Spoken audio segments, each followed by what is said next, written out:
ওই ব্যক্তিকে দুনিয়ায় যে সকল উত্তম নামে ডাকা হতো সে সকল নাম উচ্চারণ করে বলতে থাকেন, এ হলো অমুকের পুত্র, অমুকের রূহ। সবাইকে একদিন মরণের স্বাদ গ্রহণ করতে হবে। তারা এভাবে প্রথম আসমান পর্যন্ত পৌঁছেন এবং আসমানের দরওয়াজা খুলিয়ে নেয়ার ব্যবস্থা করেন। দরওয়াজা খোলার পরে তারা ওই রূহ নিয়ে আরো ঊর্ধ্বে গমন করেন। এমনি করে তারা 7 আসমান পর্যন্ত পৌঁছে যান। আর প্রত্যেক আসমানে নৈকট্যশীল ফেরেশতাগণ পরবর্তী আসমান পর্যন্ত উক্ত রূহকে পৌঁছে দেন। এইভাবে যখন 7 আসমান পর্যন্ত পৌঁছে যায় তখন আল্লাহ পাক ইরশাদ করেন, আমার এই বান্দার নাম ইল্লিয়িন কিতাবে লিখে দাও এবং তাকে দুনিয়ায় নিয়ে যাও, কেননা আমি মানুষকে জমিন থেকেই সৃষ্টি করেছি এবং সেখানে তাকে ফিরিয়ে দেব, আর সেখান থেকেই তাকে দ্বিতীয়বার বের করে আনব। অতঃপর রূহ তার দেহে প্রবেশ করানো হবে। এরপর 2 ফেরেশতা তার নিকট আগমন করবেন। তারা তাকে বসিয়ে প্রশ্ন করবেন, তোমার রব কে? সে উত্তরে বলবে, আমার রব আল্লাহ। পুনরায় তাকে প্রশ্ন করা হবে, তোমার দিন কি? সে বলবে, আমার দিন ইসলাম। আবার প্রশ্ন করা হবে, এ ব্যক্তি কে যাকে তোমাদের মাঝে প্রেরণ করা হয়েছিল? সে জবাবে বলবে, তিনি হলেন আল্লাহর রসুল হযরত মুহাম্মদ সাল্লাল্লাহু আলাইহি ওয়াসাল্লাম। এরপর তাকে প্রশ্ন করা হবে, তোমার আমল কি ছিল? সে বলবে, আমি আল্লাহর কিতাব পড়েছি, তার উপর ঈমান এনেছি এবং তার সত্য বলে ইয়াকিন করেছি। এরপর একজন ঘোষক আসমান থেকে আওয়াজ দিবেন, আমার বান্দা সত্য বলেছে, তার জন্য বেহেশতে বিছানা বিছিয়ে দাও, বেহেশতের পোশাক পরিয়ে দাও এবং তার জন্য বেহেশতের দিক থেকে একটি দরওয়াজা খুলে দাও। সে অনুযায়ী বেহেশতের দিক থেকে একটি দরওয়াজা খুলে দেওয়া হবে, আর এই দরওয়াজা দিয়ে বেহেশতের আরাম ও খুশবু আসতে থাকবে। এছাড়া যতদূর দৃষ্টি যাবে ততদূর তার কবরকে প্রশস্ত করে দেওয়া হবে। এরপর অত্যন্ত সুশ্রী চেহারা বিশিষ্ট, উত্তম পোশাক পরিহিত এবং পবিত্র খুশবু বিশিষ্ট এক ব্যক্তি তার নিকট এসে বলবে, শুভ সংবাদ শুনে রাখো, এ হচ্ছে সেই দিন যার ওয়াদা তোমার নিকট করা হয়েছিল। সে প্রশ্ন করবে, ভাই তুমি কে? তোমার চেহারাকে সত্যিকার অর্থেই চেহারা বলা যেতে পারে, প্রকৃত শুভ সংবাদ দেয়া তো তোমার পক্ষেই সম্ভব।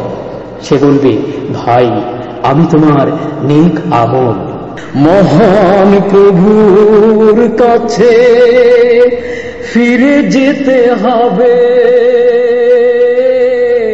ফিরে যেতে হবে। অতঃপর সে খুশি হয়ে বলবে, হে আমার রব, তুমি কিয়ামত কায়েম করো। প্রভু হে, তুমি কিয়ামত কায়েম করো, যাতে করে আমি আমার পরিবার পরিজন ও সম্পদের মধ্যে পৌঁছে যেতে পারি। এখানে পরিবার পরিজন বলতে বেহেশতের হুর এবং সম্পদ বলতে বেহেশতের অনাবিল সুখ সামগ্রী ও নিয়ামতকে বোঝানো হয়েছে। মিশকাত শরীফ।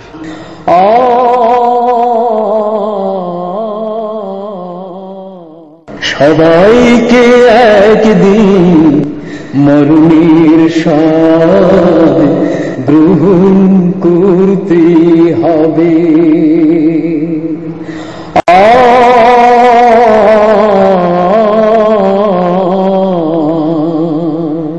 কোন কাফির যখন দুনিয়া থেকে আখিরাতের দিকে যাওয়ার সময়ে উপনীত হয় তখন আসমান থেকে কুৎসিত কালো চেহারা বিশিষ্ট ফেরেশতারা তার নিকট হাজির হয়। তাদের সাথে থাকে ছেঁড়া বিছানা, আর যতদূর তার দৃষ্টি যায় ততদূর পর্যন্ত তারা বসেন। এরপর হযরত আজরাইল আলাইহিস সালাম এসে তার মাথার কাছে বসেন এবং বলেন, হে নিকৃষ্ট প্রাণ, আল্লাহর অসন্তুষ্টির দিকে চলে আসো।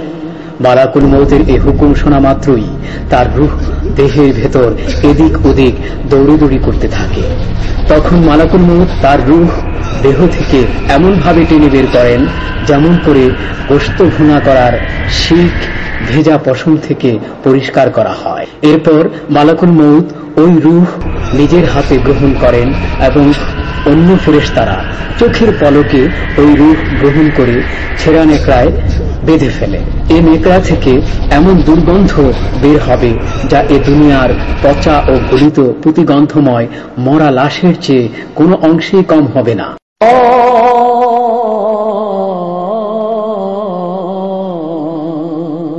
ফেরেশতারা ওই দুর্গন্ধ রূহ নিয়ে আসমানে আরোহণ করবেন এবং ফেরেশতাদের যে দলের সাথেই তাদের দেখা হবে তারা প্রশ্ন করবেন, এ নিকৃষ্ট রূহ কার?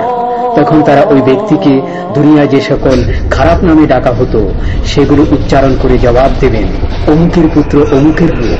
এমনি করে তারা প্রথম আসমানে পৌঁছে দরওয়াজা খোলার অনুমতি চাইবেন, কিন্তু তার জন্য দরওয়াজা খোলা হবে না।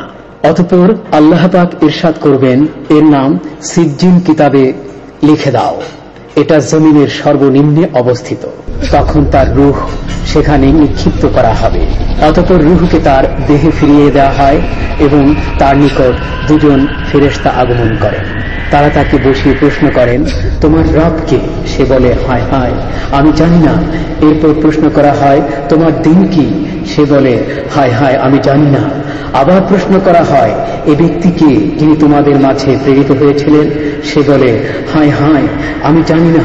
এরূপ প্রশ্নোত্তর হবার পর আসমান থেকে একজন ঘোষক আওয়াজ দেবেন, সে মিথ্যা কথা বলেছে। অর্থাৎ সে তার রবকে ভালো করেই জানে, কিন্তু তাকে সে মানত না। কোন দিন সে অনুসরণ করত তাও সে জানে এবং হযরত মুহাম্মদ সাল্লাল্লাহু আলাইহি সাল্লামকে নবী হিসেবে জানত, কিন্তু না সে ইসলামের অনুসরণ করেছে না হযরত সাল্লাল্লাহু আলাইহি সাল্লামকে নবী হিসেবে মেনে চলেছে। তাই সে শাস্তি থেকে বাঁচার জন্য নিজেকে অজ্ঞ বলে জাহির করছে। তাই তার নিচে আগুন বিছিয়ে দাও এবং তার জন্য দোজখের দরওয়াজা খুলে দাও।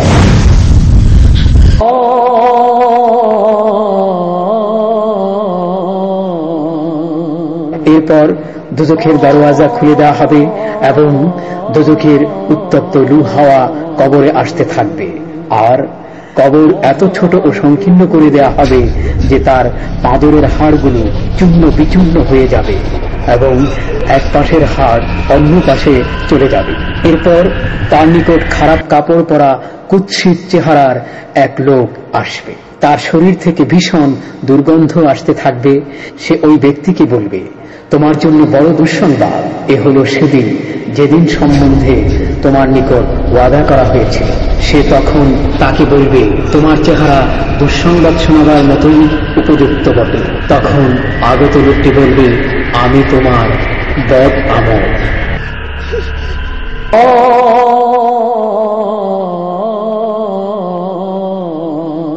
এই কথা শুনে সে এরূপ চিন্তা করবে, ভীত হবে যে কিয়ামতের দিনে তো এর চেয়েও কঠিন আযাব ভোগ করতে হবে।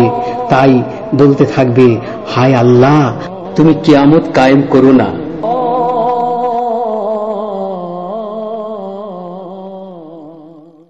মিশকাত শরীফ।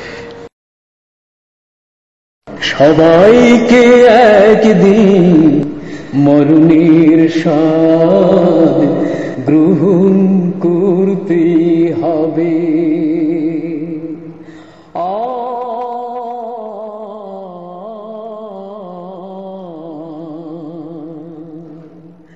করেছো যা তুমি সারাটি জীবন, পশুর চেয়ে কত